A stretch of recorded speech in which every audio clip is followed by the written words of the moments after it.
Bom dia a todas, bom dia a todos. Sejam bem-vindas e bem-vindos ao nosso canal para mais uma aula. Já separaram o material para acompanhar a aula?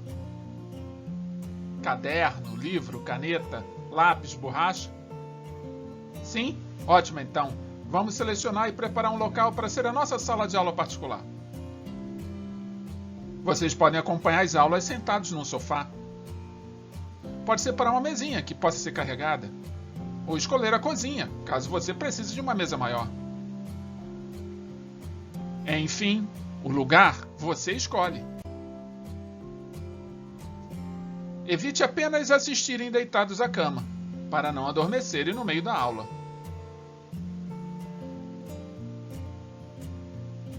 E lembre-se da água. Ela é essencial para vocês se manterem atentos até o término da aula. E ao término desta aula, lembrem, assinem nosso canal. E ativem as notificações para receberem todas as aulas. Compartilhem essa aula, sejamos solidários, fraternos e caridosos com o nosso próximo.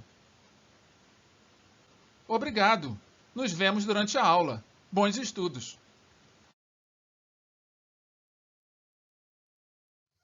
Olá a todas, olá a todos.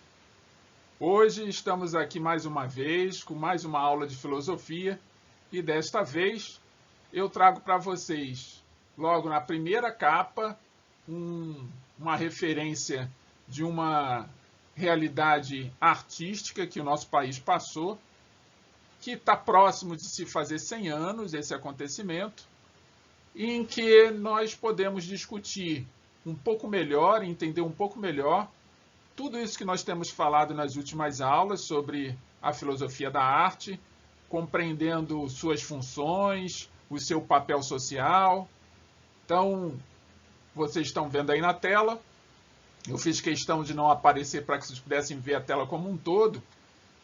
Vocês já estão vendo aí que nós vamos falar da Semana de Arte Moderna que ocorreu em 1922 aqui em nosso país. Só que para falar sobre a Semana da Arte Moderna, nada melhor que trazer os personagens que participaram dessa Semana da Arte, com suas falas, com seus comentários, com as suas observações, com as suas percepções. E para que isso aconteça, é claro que alguns de vocês nunca ouviram falar em arte, e quanto mais arte moderna. Mas todos aqueles que, independentemente de ter ouvido falar ou não ter ouvido falar, vão poder conhecer um pouco mais dessa história brasileira que está diretamente associada ao desenvolvimento de uma série de realidades sociais e políticas que faz com que a gente entenda um pouco da nossa própria cultura. Então eu trago para vocês um documentário que foi desenvolvido pela TV Cultura. Nesse documentário, a TV Cultura traz para nós uma série de entrevistas em que ela produziu esse documentário em 2002, comemorando os 80 anos da Semana da Arte Moderna. E como nós estamos muito próximo do Enem, está aí um tema que eu acredito que possa ser relevante e possa até ser comentado, já que em 2022 estaremos fazendo 100 anos da Semana de Arte Moderna. Então vou acompanhar vocês aqui no documentário, fiquem atentos, porque as palavras-chave nós vamos tirar do documentário, o exercício de fixação também vai ser retirado do documentário. Então façam suas anotações, escrevam suas perguntas se quiserem, vou estar aqui acompanhando junto com vocês. Qualquer coisa, ao final do documentário, vocês podem mandar suas perguntas pelo chat, pelo comentário do YouTube. Não importa o caminho. O importante é vocês assistirem até o final, com bastante atenção, tudo aquilo que for discutido nesse documentário. O objetivo aqui é que vocês, como sempre, eu digo, saiam melhores do que chegaram. Tá bom assim? Então o documentário vai começar em 3 segundos, hein? Contagem regressiva. 3, 2, 1.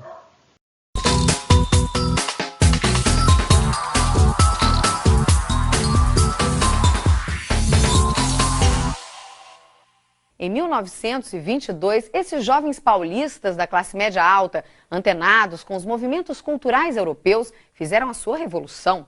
Tinha início um dos marcos da nova arte brasileira, a Semana de Arte Moderna. No Festival 40 Anos da TV Cultura hoje, você assiste a um programa especial que reúne o melhor do nosso arquivo para contar essa história. O escritor Menotti Del Picchia é o convidado especial. É ele quem relata a ordem dos acontecimentos. Assista agora a Semana de Arte Moderna.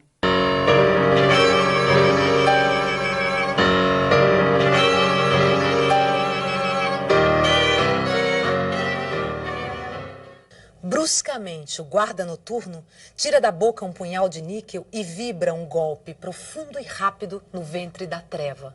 E o cadáver do silêncio cai pingando até nos bairros mais longínquos o sangue dos ecos. A Semana de Arte Moderna nasceu no momento em que o mundo assistia ao fim de uma grande guerra e tudo se renovava nas estruturas, quer mentais, quer políticas do próprio mundo. E grandes pensadores lançavam novas ideias. Freud dava a revelação do subconsciente. Spengler descrevia a decadência do Ocidente depois da guerra. Kaiserlin anunciava um mundo que nasce. Ortega y Gasset atestava a rebelião das massas. E Einstein inaugurava o princípio da guerra atômica.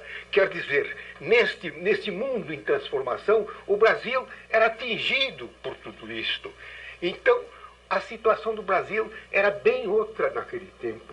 Nós estamos no fim da monocultura do café e, de certa forma, na modificação da estrutura quase feudal que havia até aquele tempo, onde os coronéis apenas eram os comandantes, comandando suas filhas para colégios também estrangeiros, de modo que, nesse tempo, não teríamos uma mentalidade brasileira autêntica. No Brasil, nessa ocasião, havia uma dicotomia, uma parte voltada do litoral, toda cheia de cultura, esplendor, e a parte do interior, escuro, dentro da ignorância, dentro do atraso, dentro da falta de personalidade. Monteiro Lobato trouxe o libelo vivo do Jeca Tatu, mostrando a que decadência tinha caído o homem do interior. O Jeca Tatu é um inventário fúnebre, onde está cadastrado mais que um caipira tomado pela ancilostomose, pelo impaludismo, pela abulia, produto de uma sociedade já exausta em seus valores e em sua missão. Por trás da figura emblemática, posta-se inerme a trincheira da monocultura cafeeira e exportadora, o patriarcalismo rural, o bacharelismo verboso e vazio. E penso que, de certa forma, eu fui um pouco pioneiro nisto, porque escrevi o Juca Mulato, que teve uma grande repercussão na ocasião, que era uma antítese do Jeca Tatu. Portanto, era uma inserção já no espírito da brasilidade, até do nosso homem da terra. Quer dizer, que esse momento modificava todo um panorama. E eu acho que foi a partir desse 1917 que já começou a levedar em nós, todos intelectuais, a necessidade de uma transformação do pensamento e de uma integração do Brasil em si mesmo. Inversamente, o Juca Mulato é o miscigenado, com o pé na senzala, mas apolineamente forte e rígido. O Juca, na verdade, é a máscara que esconde todos os transgressores dos códigos de ascensão social. Ele prenuncia não só os Del Picchia, mas os Matarazzo, Jafé, os Lunardelli, os Simonsen, que vão expulsar da ribalta a aristocracia cafeeira dos Amarais, dos Penteados e dos Prados. Em 1918, 4 anos antes da Semana de Arte, Oswald de Andrade aluga um apartamento no 3º andar do número 67 da Rua Líbero Badaró. Trata-se de uma garçonnière, local destinado aos encontros amorosos de Oswald, que então apenas aspirava a ser escritor, e sua namorada Daisy. A garçonnière de Oswald será frequentada por um grupo de seletos amigos: Monteiro Lobato, Menotti Del Picchia, Guilherme de Almeida, entre outros, cada qual com seu pseudônimo. O de Oswald é Miramar. O de Daisy, Ciclone. A Ciclone é o grande vício desta vida. Ciclone.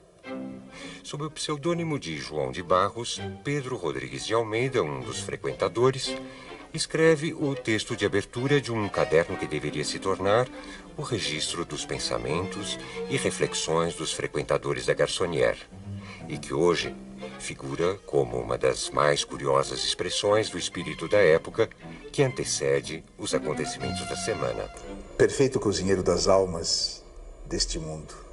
Na fórmula breve e exótica deste título está a promessa que, praz a Deus, não seja mentirosa, do livro mais útil, mais prático e mais moderno deste século, século de grandes torturados.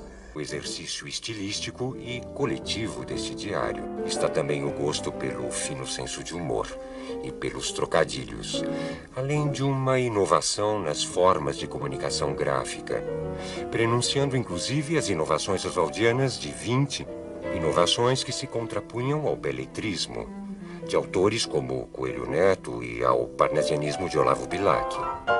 Ora, direis, ouvir estrelas? Certo, perdeste o senso, e eu vos direi, no entanto, que para ouvi-las muita vez, desperto e abro as janelas pálido de espanto.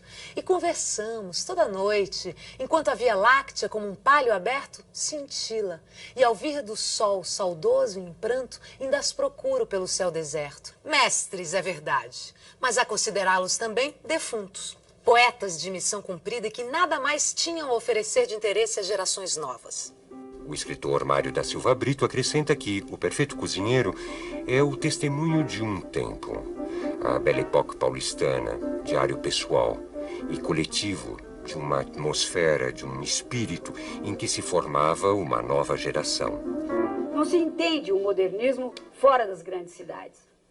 O modernismo é um fenômeno que ocorre com o início da eletrificação das cidades, a eletrificação das ruas, os bares, os cafés iluminados à noite, propiciando um convívio que antes era inexistente e impossível, as pessoas tendo, digamos assim, a possibilidade de trabalhar fora das horas em que o sol se põe, que São Paulo não era a capital da República. A gente tem que lembrar isso. São Paulo não era a capital federal.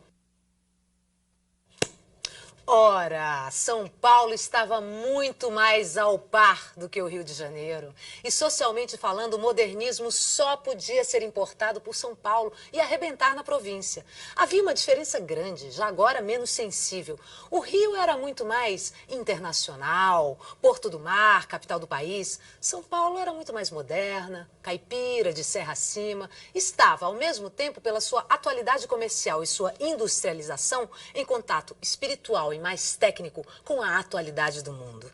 Junto disso, o movimento modernista era nitidamente aristocrático, pelo seu caráter de jogo arriscado, pelo seu espírito aventureiro ao extremo, pelo seu internacionalismo modernista, pelo seu nacionalismo embrebecido, pela sua gratuidade antipopular, pelo seu dogmatismo prepotente. Era uma aristocracia do espírito. A arte moderna chegou ao Brasil muito atrasada. Eu já estava nela quando apareceu em 1922, porque o dadaísmo já se manifestara. Oswald de Andrade, quando chegou, em 1912, ele trouxe apenas notícias de Paul Fort, que era um homem avançado, mas não era ainda propriamente a arte moderna. Enquanto eu fazia um jornalzinho tumultuário, Segal realizava cronologicamente a primeira exposição de arte moderna no Brasil.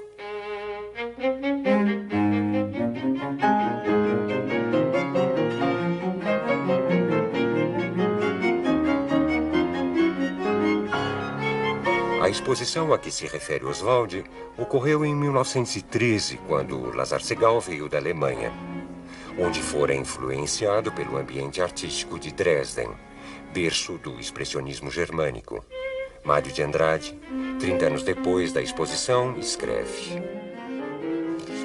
Muito antes da Semana de Arte Moderna, já o pintor Lazar Segal atirava no ar as primeiras sementes da arte rebelada. Como precursor, teve papel inestimável.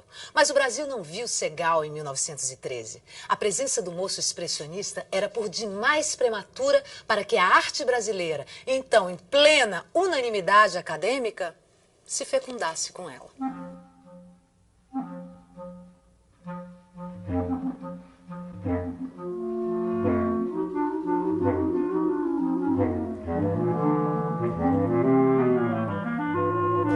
As artes plásticas no Brasil, à época do início do movimento modernista, era marcada pelas fórmulas acadêmicas, importadas das grandes escolas de belas artes da Europa.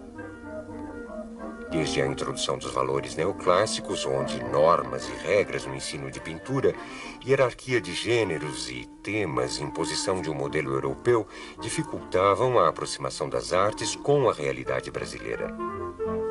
Não que esses pintores não realizassem obras de excelente valor artístico, como no caso de Vitor Meirelles e Pedro Américo, e posteriormente de seu aluno José Ferraz de Almeida Júnior.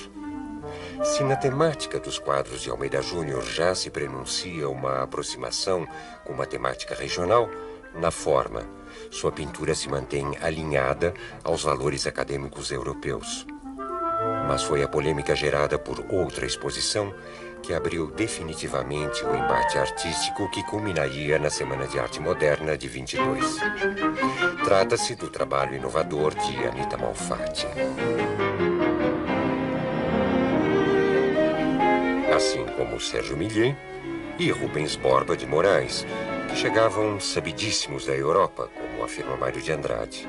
Anita retornava dos Estados Unidos em agosto de 1916, onde fora estudar.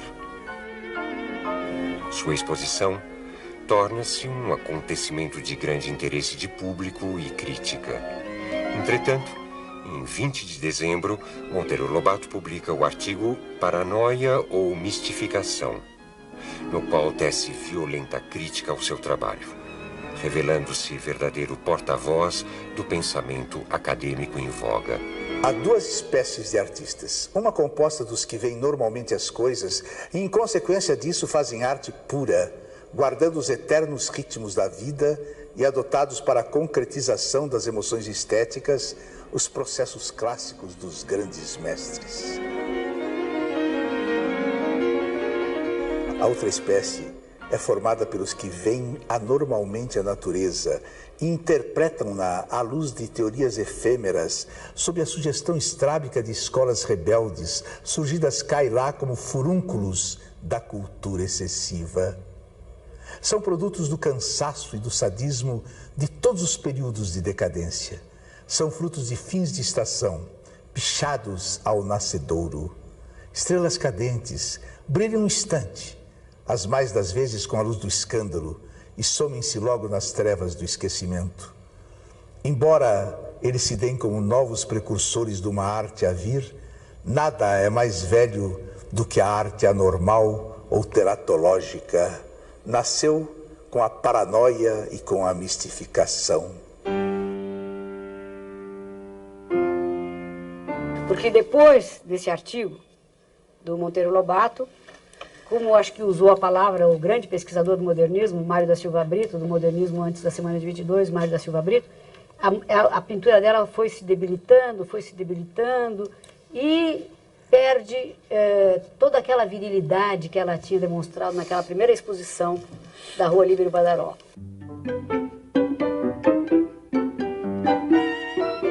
Ele pensou com uma das nossas companheiras, que é a Anita Malfatti, pintora, que era a líder do modernismo na pintura. Então nós fomos defender, porque o Lobato não gostava daquele tipo de pintura. Em todo caso, a função dele estava dentro dessa ebulição que nós fizemos, modificando o pensamento e até mesmo os fundamentos políticos do Brasil. Parece absurdo, mas aqueles quadros foram a revelação. Ilhados na enchente de escândalo que tomara a cidade, nós, 3 ou 4, delirávamos de êxtase diante de quadros que se chamavam O Homem Amarelo, Estudante Russa e Mulher de Cabelos Verdes. E a esse mesmo Homem Amarelo, de formas tão inéditas, eu dedicava um soneto de forma parnasianíssima. Éramos assim.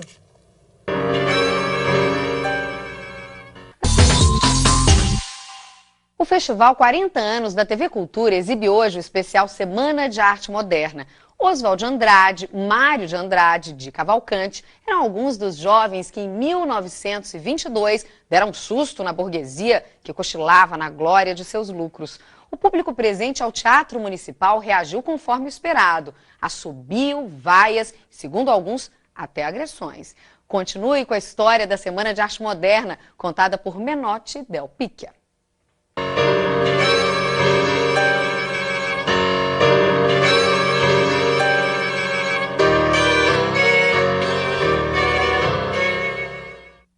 Um cão ladrou à porta, barbuda em mangas de camisa, e uma lanterna bicor mostrou os iluminados na entrada da parede.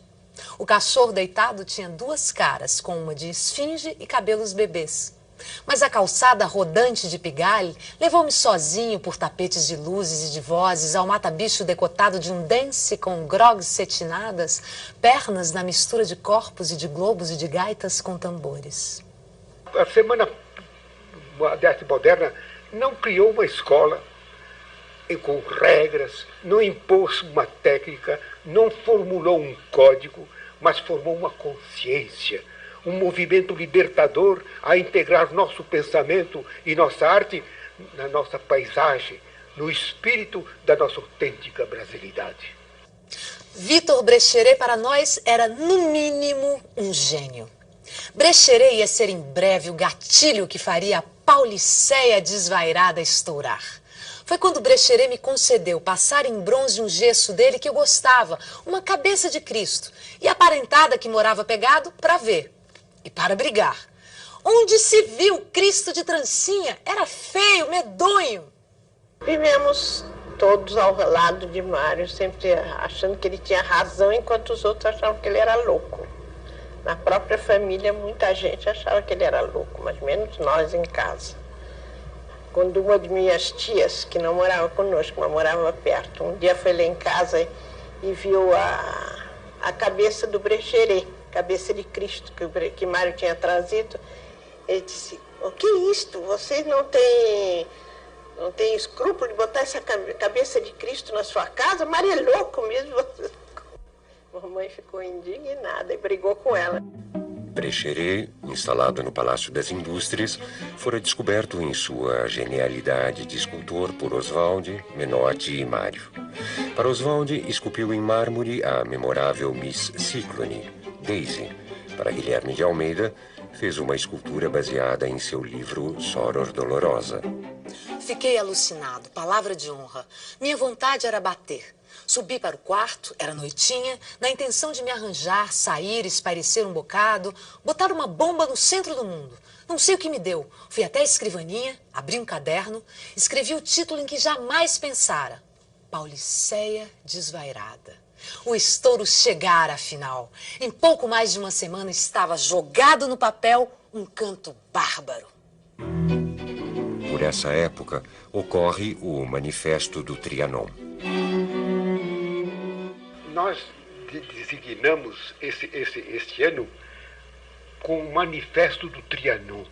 O Manifesto do Trianon foi uma proclamação nossa, do nosso movimento, na ocasião em que Oswaldo de Andrade me oferecia uma cabeça esculpida por Brecheret, porque estavam fazendo, naquela ocasião, um banquete para mim, referente à saída do meu mais lírico dos poemas, que eram As Máscaras. Foi nesse Trianon, do discurso que o Oswaldo fez para mim e da minha resposta, que nasceu toda a temática da nossa revolução. São Paulo é já a cidade que pede romancistas e poetas, que impõe pasmosos problemas humanos e agita no seu tumulto discreto, egoísta e inteligente as profundas revoluções criadoras de imortalidades. A respeito do discurso de Oswald, Mário da Silva Brito pergunta: Não estará o orador aludindo à paulicéia desvairada de Mário de Andrade e ao seu próprio romance Os Condenados, já escrito em fase de retoque? Não há dúvida. Os versos de Mário são conhecidos do clã e pouco depois, Oswald de Andrade irá revelá-los ao público que os receberá escandalizado.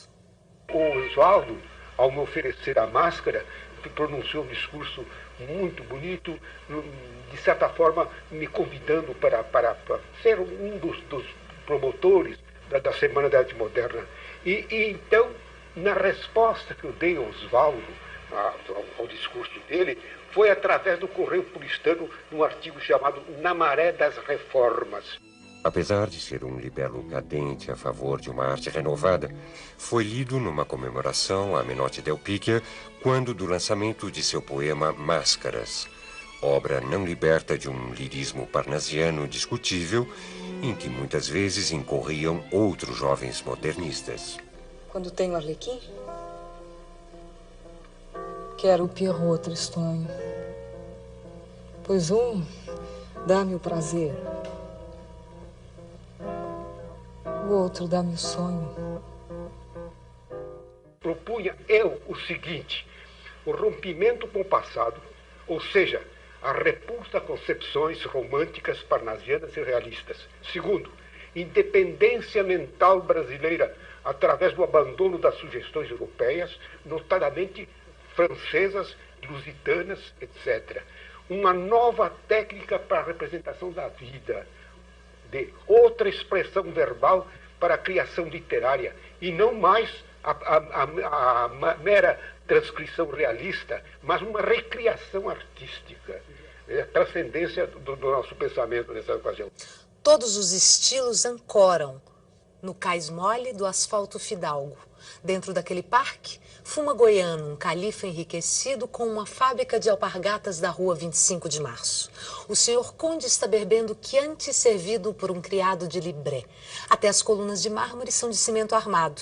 E domingo, em Rolls Royce ou em Ford, passaremos em revista na Parada do Corso todos os candidatos à consagração da avenida. Nesse momento, nós já tínhamos organizado a nossa estrutura e tínhamos alargado mesmo os nossos propósitos. Não ficávamos só na literatura, no pensamento, ficávamos também nas artes plásticas. Então, fomos colher todos aqueles espíritos que manifestavam o modernismo. Um dos maiores incontestavelmente, era o nosso Cavalcanti, que era também muito polêmico, era muito capaz. A Anita Malfatti fazendo também a pintura dela. Mas o Brecheret, que foi incontestavelmente um dos maiores escultores do tempo, que já vinha consagrado da França, onde tinha feito uma escultura notável para o Petit Trianon, ele ficou chefiando espiritualmente essa parte das artes plásticas, enquanto Oswaldo, eu, Mário e o Guilherme e os outros tratavam da parte literária. Na poeira olímpica do circo, sob o sol violento, eles lançavam o disco que ia alto e vibrava longe como um sol de bronze.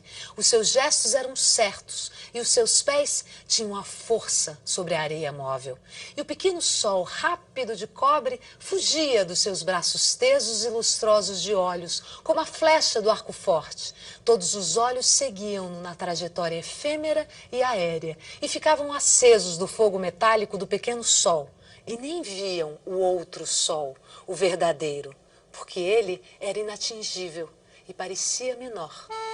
1922 é o ano da celebração do centenário da independência com a Exposição Internacional do Rio de Janeiro. Mas é também um ano de intranquilidade política, marcado pela sucessão de Epitácio Pessoa. De um lado, Arthur Bernardes recebe o apoio de quase todos os estados. De outro, Nilo Peçanha funda a Reação Republicana e congrega a grande maioria das Forças Armadas, descontentes com a situação. O clube militar é fechado e seu presidente, Hermes da Fonseca, preso.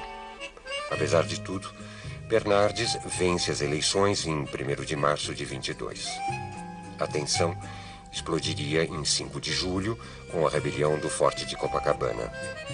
Nesse mesmo ano, O Partido Comunista Brasileiro é fundado sob a liderança de Astrogildo Pereira.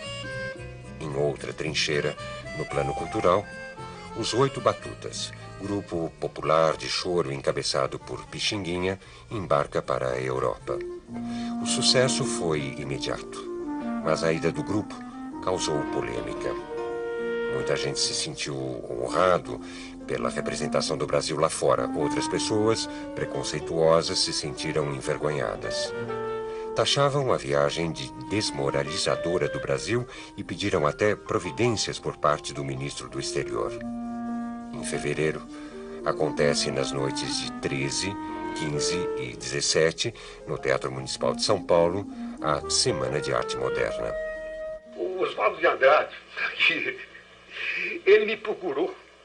Eu estava aqui em São Paulo, tinha vindo do interior, e me encontrou e me disse que ele amava na ocasião, uma criatura extraordinária que morreu logo depois, tinha gostado muito do Juca Mulato. E se eu podia fazer uma visita a ela. Nessa ocasião, eu me lembrei de dizer para o Oswaldo, Oswaldo, você não acha que a nossa situação cultural, tudo isso, está muito fluida, muito pouco... Por que não fazemos uma revisão disso tudo, uma revolução? O Oswaldo, que tinha um espírito tão lucilante e que há uma capacidade enorme de fazer relações e tudo isso, combinou comigo. E aí ele foi procurar Mário de Andrade e fizemos então uma trindade inicial. Quem teve a ideia da Semana de Arte Moderna? Por mim, não sei quem foi. Nunca soube. Só posso garantir que não fui eu. O movimento, se alastrando aos poucos, já se tornara uma espécie de escândalo público permanente. E alguém lançou a ideia de se fazer uma Semana da Arte Moderna, com exposições de artes plásticas, concertos, leituras de livros e conferências explicativas. Foi o próprio Graça Aranha? Foi Di Cavalcanti? Porém, o que importa era realizar essa ideia, além de audaciosa, dispendiosíssima. E o fautor da Semana de Arte Moderna foi Paulo Prado.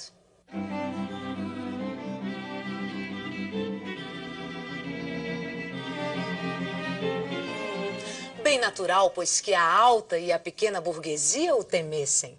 Paulo Prado, ao mesmo tempo que um dos expoentes da aristocracia intelectual paulista, era uma das figuras principais da nossa aristocracia tradicional. Não da aristocracia improvisada do Império, mas da outra, mais antiga, justificada no trabalho secular da terra, oriunda de qualquer salteador europeu que o critério monárquico do Deus-Rei já amancebara com a genealogia. E foi por tudo isso que Paulo Prado pôde medir bem o que havia de aventureiro e de exercício de perigo no movimento e arriscar a sua responsabilidade intelectual e tradicional na aventura.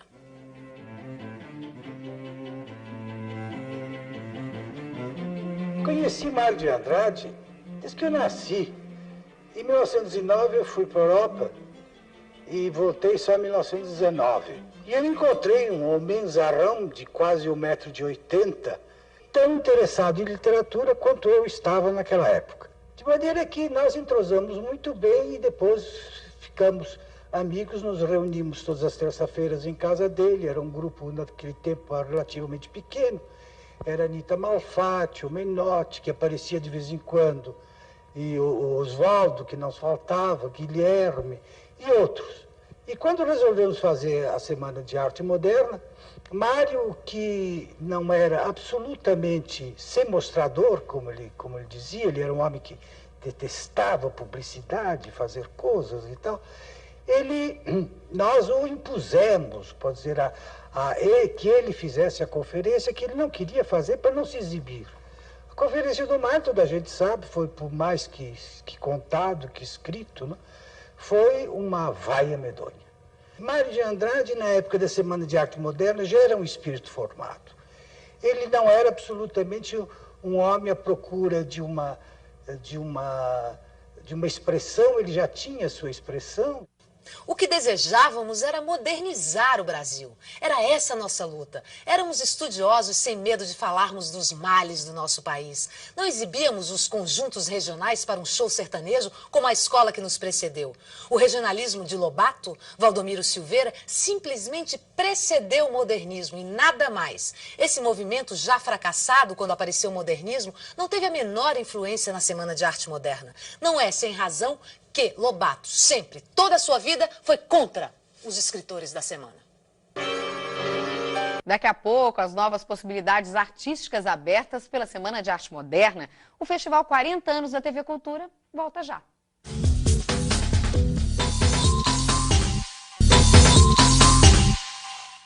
Hoje, no Festival 40 anos da TV Cultura, você está assistindo ao especial sobre a Semana de Arte Moderna. Na verdade, essa foi uma semana de somente 3 dias no saguão do Teatro Municipal de São Paulo. Vários artistas mostraram obras com uma linguagem afinada com as correntes estéticas do começo do século.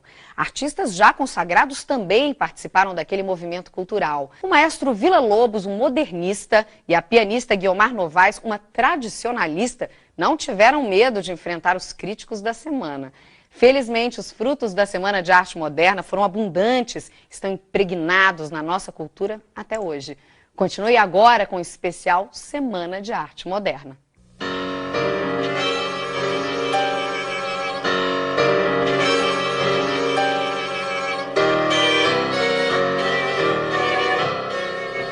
Eu insulto o burguês.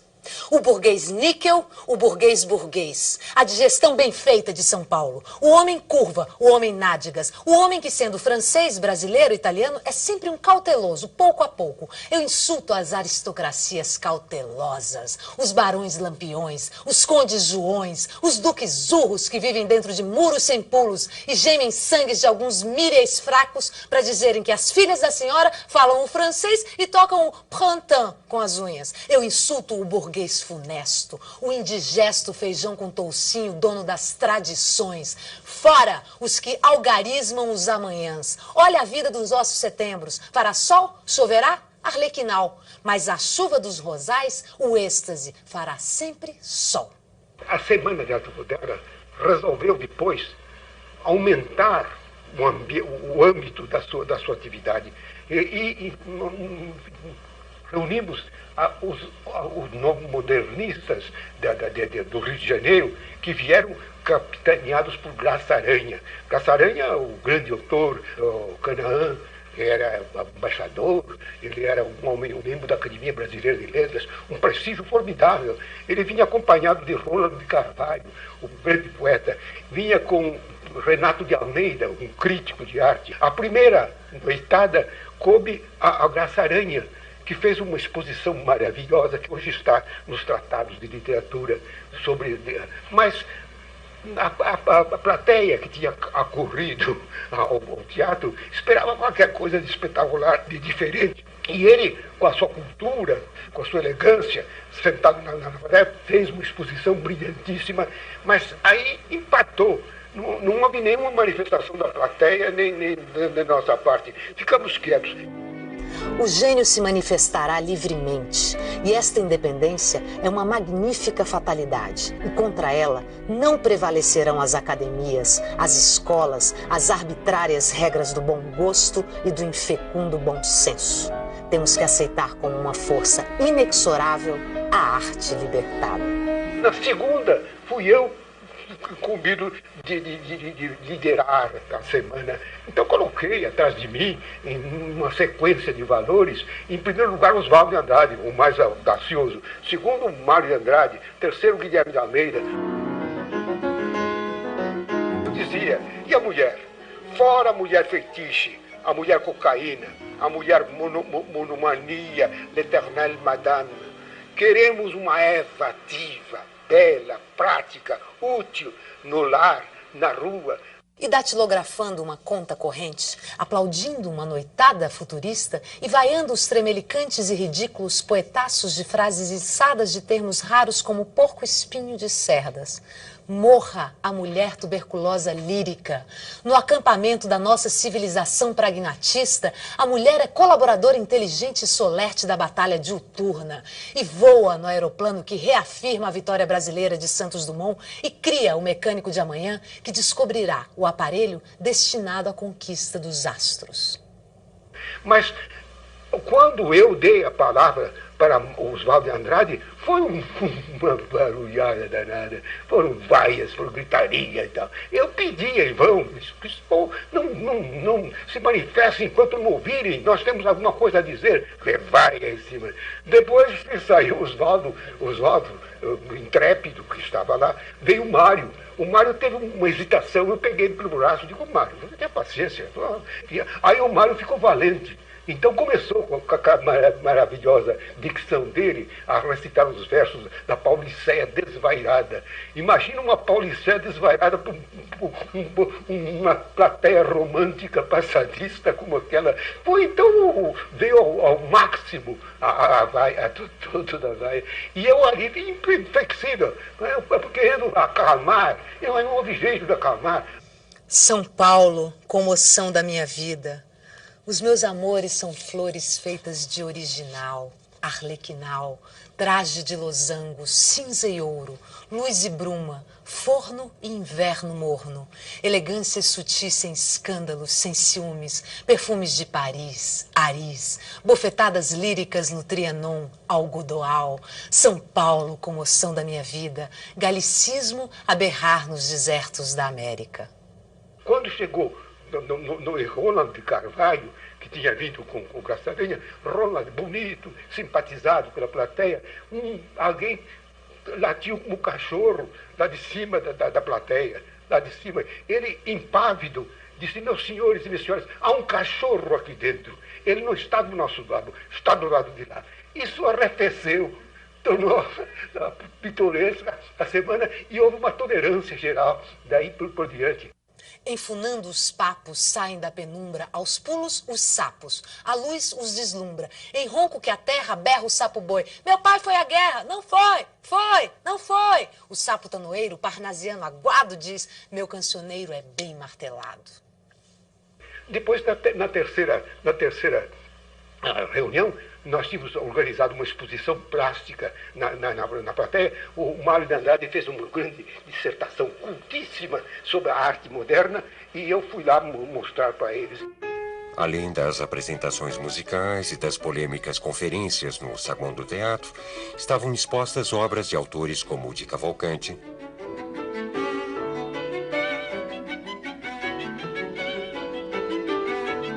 John Grass, Zina Aita, Vicente do Rego Monteiro, entre outros. Efetivamente, eu sou o último da semana de 22.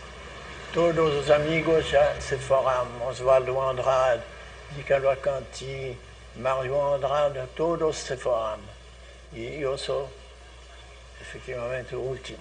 Eu conheci todos eles, Oswaldo Andrade, Mário, todos foram meus amigos. E Oswaldo me convidou para mandar 8 telas no saguão do teatro. Foi uma semana maravilhosa. Esse movimento foi muito válido, porque depois formou-se grupos de artistas e não se considerava a arte brasileira. Absolutamente tudo. A grande burguesia a Paris comprar quadros medalhados. O resto, o artista não tinha valor nenhum aqui, morria de fome. Eu ia voltar para a Europa, eu não encontrava força para meu trabalho e minha ideia era de voltar. E com a Semana Moderna eu fiquei.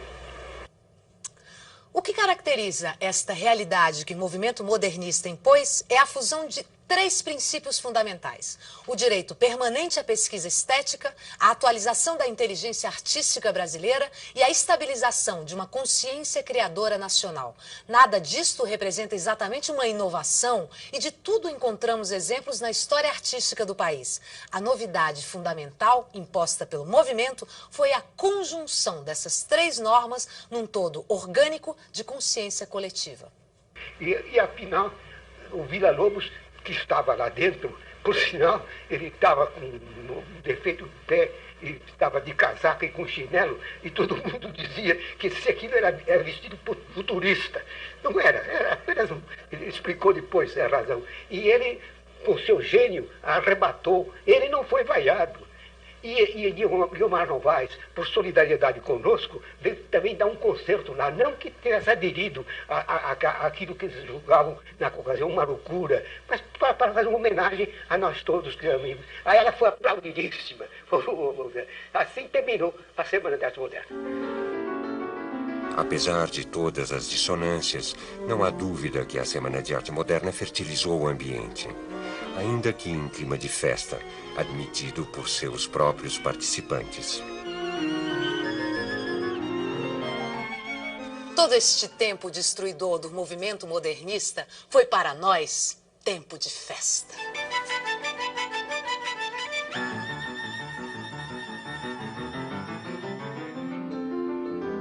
Na sequência dos acontecimentos, porém, foi lançada com aspectos gráficos de origem futurista, devidos a Guilherme de Almeida, a revista mensal Claxon, sob a liderança de Mário de Andrade, que pretendia dar unidade às ideias dispersas e desencontradas da semana.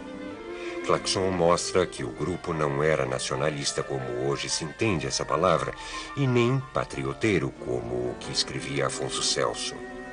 Na primeira página do primeiro número, aparece esta frase: Claxon sabe que a humanidade existe, por isso é internacionalista.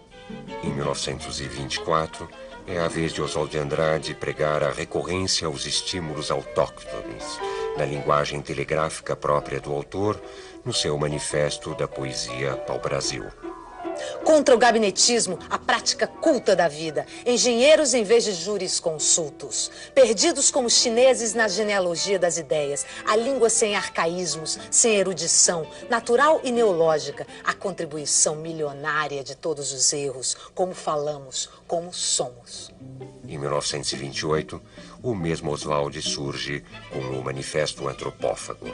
Só a antropofagia nos une, socialmente, economicamente, filosoficamente. Dos ideais antropófagos surgem 2 ápices literários brasileiros. O poema Cobra Norato, de Raul Bopp. Eu sou a Cobra Norato. Vou me amaziar com a filha da Rainha Luzia. E Macunaíma, de Mário de Andrade. Ai, que preguiça. Além dos trabalhos nas artes plásticas de Tarsila do Amaral e Flávio de Carvalho. Eu não fiz parte da semana, mas eu trouxe elementos, por exemplo, novos de pintura no ano seguinte.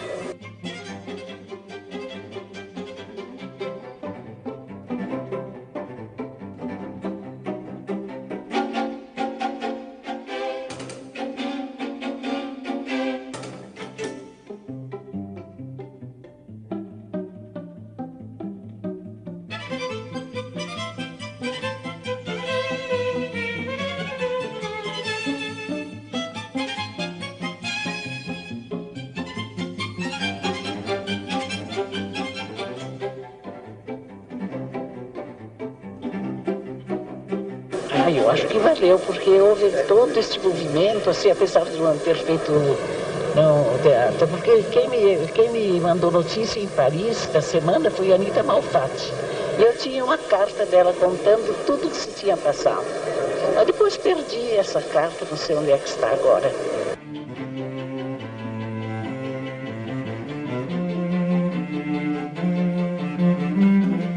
O movimento da bandeira, conduzido na ocasião por Cassiano Ricardo, Mota Filho, por mim e por Alfredo Elis, resumiu a parte política da própria bandeira, a qual encontrou a sua confirmação na mensagem que o presidente da República, Getúlio Vargas, mandou à Câmara dos Deputados ao celebrar o 30º aniversário da semana.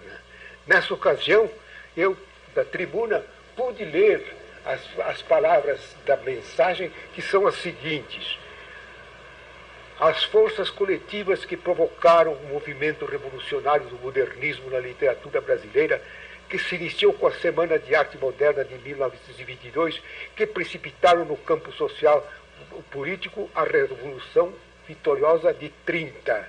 Na verdade, o movimento modernista nas letras e nas artes foi o impulso revolucionário que cresceu, extravasou, como foi o movimento político causador da Revolução de 1930. Mas, na realidade, a Semana de Arte Moderna influiu notavelmente sobre todos os moços, fossem eles da semana ou não fossem da semana. Porque nós não podíamos, evidentemente, ficar parados. E a razão é muito simples: nós éramos moços. E os moços não podem ficar parados. De modo que a influência da arte moderna sobre nós todos foi extraordinária, até sob o ponto de vista político, porque na realidade o Partido Democrático nasceu no momento como consequência da arte moderna. E eu pertenci ao Partido Democrático desde a sua fundação, ao lado de Sérgio Millet, ao lado de Mário de Andrade e ao lado, até certo ponto, de Oswaldo de Andrade também. De modo que a arte moderna realmente ela teve sobre nós uma profunda influência. Em realidade foi divertimentos de clubmen que se aborreciam e de artistas vários, sérios, não há dúvidas, mas atrás dele havia outros que queriam aparecer e que se aproveitaram da oportunidade e deram-lhe um aspecto de o que hoje chamam chanchada, que começou logo desandou para barulho, escândalo, tudo mais, a tal ponto que a Guiomar Novaes quis se retirar. E deu ainda muito trabalho para que ela continuasse ainda na noite seguinte a tocar piano e tudo. Procura-se destruí-la depois de 55 anos, quer dizer que ela está viva ainda. Então é interessante procurar as razões dessa vivência e o que ela refletiu não só para a parte literária, como também para a parte política do Brasil. No baile da corte, foi o Conde D quem disse para a Dona Bem-vinda que farinha suruí, pinga de Paraty e fumo de Baipendi é comer, beber, pitar e cair.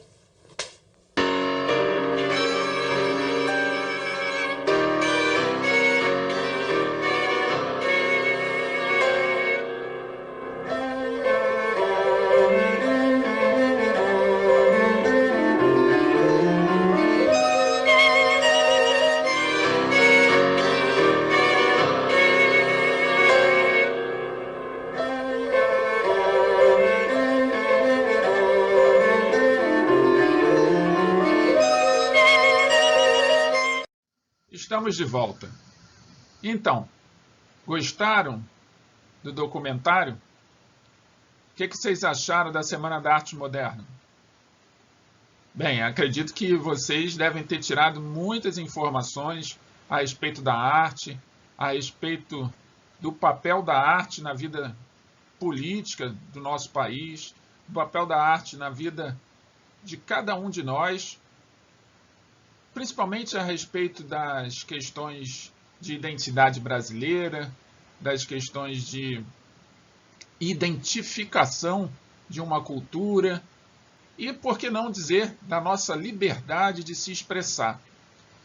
A arte, como vocês puderam perceber, ela tem um papel fundamental na construção do imaginário social de diferentes países, diferentes culturas, diferentes realidades sociais. O que importa para nós aqui é que vocês possam estar cada vez mais compreendendo o mundo ao redor de vocês e as nuances que interferem na conduta de um e, ao mesmo tempo, não interfere na conduta de outros. Porque quanto mais nós temos contato com diversidades, com características diferentes, não apenas de indivíduos, mas de contextos, de realidades pessoais, nós ampliamos nossa capacidade de compreensão do mundo ao nosso redor. Então, por falar de compreensão do mundo ao nosso redor, vocês já estão vendo aí na tela as palavras-chave da nossa aula de hoje. Então, são 2 palavras-chave. Eu as reuni num slide só. Então, aproveitem agora, anotem as palavras-chave, porque daqui a pouquinho vocês vão estar recebendo o formulário de atividades, onde vai estar lá aquele espaço que vocês já estão acostumados para registro dessas palavras-chave.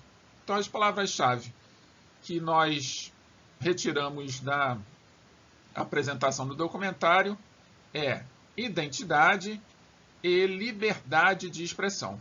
Anotem, identidade e liberdade de expressão. Anotado? Podemos prosseguir então?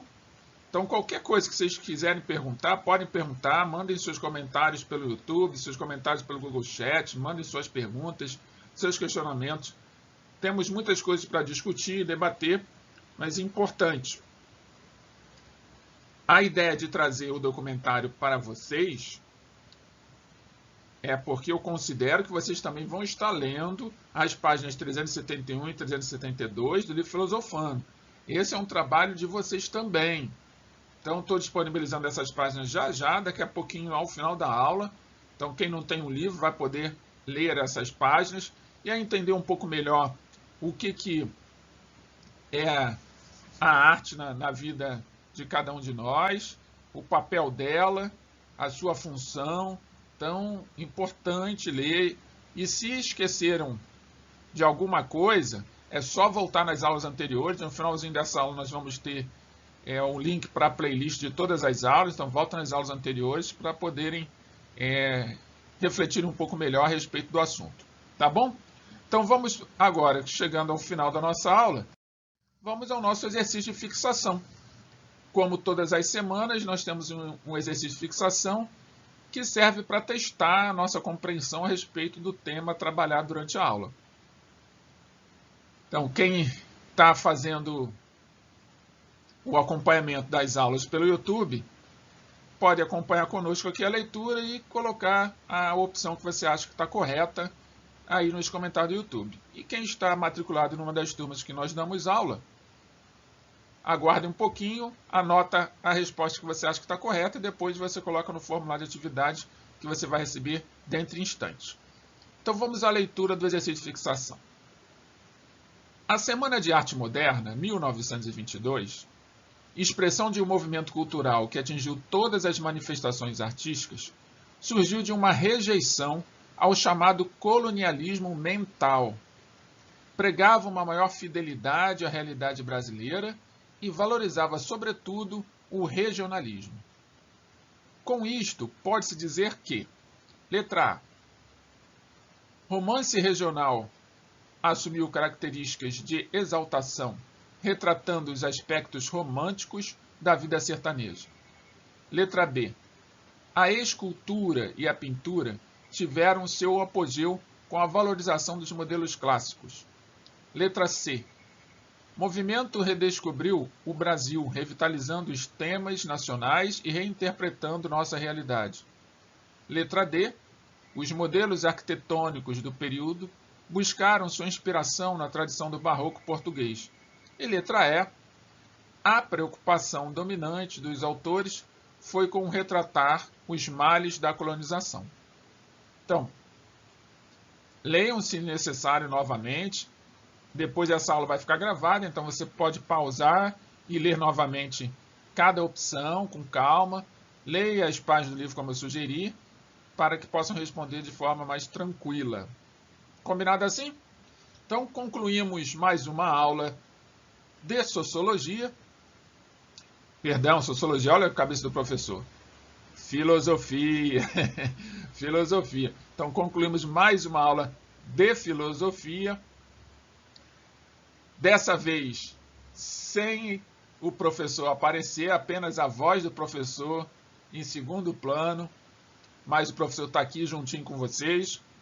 Então, essa aula de filosofia chega ao fim e, como todo final de aula, nós temos a nossa mensagem de hoje. E a nossa mensagem de hoje, eu trago o filósofo francês René Descartes para passar para nós um pouco da sua sabedoria. E o que o René Descartes nos diz na aula de hoje é o seguinte: viver sem filosofar é o que se chama ter os olhos fechados sem nunca os haver tentado abrir. Vou repetir a mensagem de René Descartes.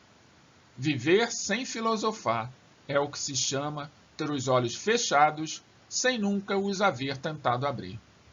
Reflitam sobre esta mensagem de Descartes, comentem se vocês acharem necessário. E assim concluímos mais uma aula de filosofia, convictos de que nós nos reencontraremos na próxima semana, nesse mesmo horário, nesse mesmo canal, nesse mesmo local. Um beijo no coração de cada um de vocês e nos vemos na próxima semana. Até lá!